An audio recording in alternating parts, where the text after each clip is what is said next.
It's 11:58 a.m., just 2 minutes until your lunch break, and you can almost taste the freedom. But then, you see it. That tiny, judgmental circle turns yellow. A jolt of pure panic courses through you.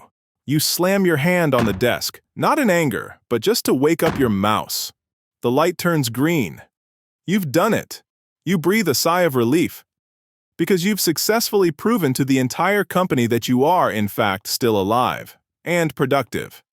This is remote work, a bizarre, high-stakes game where the goal isn't just to do your job, but to master the art of appearing to do your job.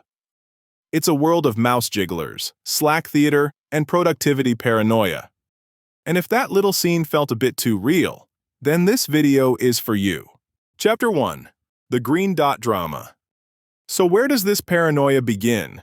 It starts with our new digital overlord, the green dot. That tiny circle has become our lifeline, our proof of existence in the digital realm.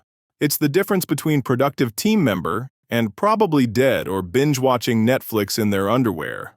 We've all become mouse-jiggling experts. There's probably an Olympic sport waiting to happen here. And here comes Janet from accounting with her signature wrist flick technique. She's maintained an active status for 47 consecutive minutes. The paranoia is real. Your status goes idle for 30 seconds, and suddenly you're getting messages like, "Hey, are you there?" Like you vanished into the Bermuda Triangle. "Sorry, was just grabbing water." "Thank God, I was about to file a missing person report with HR." Chapter 2. The Slack Theater. Once you've secured your green dot, it's time for the performance. Slack has become our stage, and we're all in the world's most boring improv show. Every message is carefully crafted to demonstrate maximum engagement with minimum actual meaning. Great point. Thanks for sharing. Let's circle back on this. I'll loop in the stakeholders. It's corporate jargon at its finest. Just throw in some buzzwords and hope nobody notices you haven't actually said anything substantive. And don't get me started on the emoji reactions. We've created an entire hieroglyphic language, where a thumbs up means, "I acknowledge your existence, but have no strong feelings about what you just said," and a party parrot somehow indicates quarterly projections are looking good. The pressure to respond immediately is insane. You don't reply to a message within 3 minutes and people start planning your memorial service. We hardly knew you, but your last Slack message was fire emoji, crying laughing emoji, and that weird brain explosion thing. Chapter 3. The Art of Video Calls. Of course, the ultimate performance art is the video calls. We're all just heads floating in digital boxes, pretending we understand what synergistic solutions means while our cat walks across the keyboard in front of us. And can we talk about the mute button paranoia?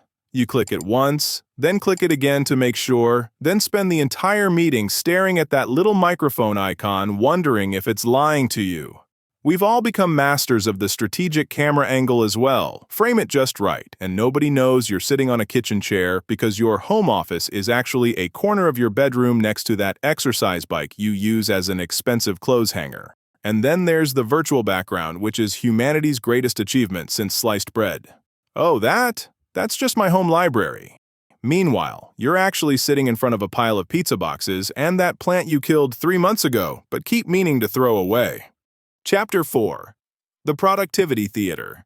Remote work has taught us that looking busy is an art form. We've got spreadsheets open just to have spreadsheets open. We'll research random work-adjacent topics just to have something to mention in our next update. What did you work on today?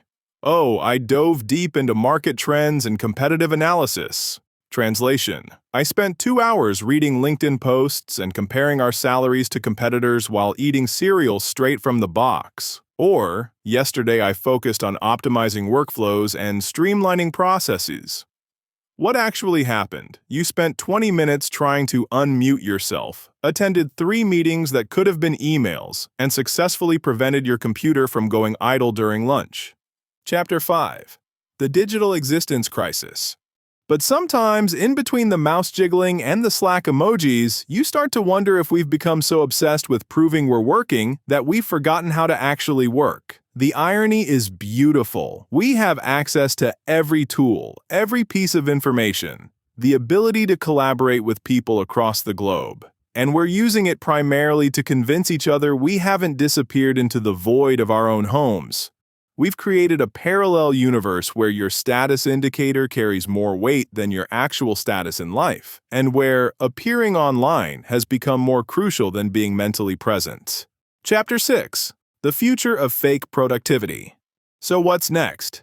I can only imagine. Maybe we'll develop AI assistants specifically designed to make us look busy. Hey AI, send a thoughtful-sounding message to my team while I take a nap. Done. I've sent great insights on the quarterly projections. Let's leverage our core competencies to maximize ROI. Also, I've moved your mouse cursor in a figure-8 pattern, and like 3 of your coworkers' LinkedIn posts. We'll probably have productivity subscriptions as well. For just $9.99 a month, we'll keep your status active, send random work-appropriate messages, and even attend meetings on your behalf. Our AI will nod thoughtfully and say, "That's a great question," at appropriate intervals. Chapter 7. Embracing the Absurd. Look, remote work isn't going anywhere. We can be just as productive from home as we were in the office, we just have to work twice as hard to prove it. So maybe it's time we just embrace the absurdity. Yes, we're constantly performing, but hey, at least we're doing it in our pajamas. And remember, if you're watching this when you're supposed to be working, don't forget to jiggle that mouse. Like this video if you've ever had a panic attack over a yellow status dot, subscribe if you've mastered the art of looking engaged while mentally planning your weekend, and comment below with your best, appearing productive while doing absolutely nothing story. And remember, the greatest skill you need to have isn't productivity, it's the art of looking productive. Thanks for watching.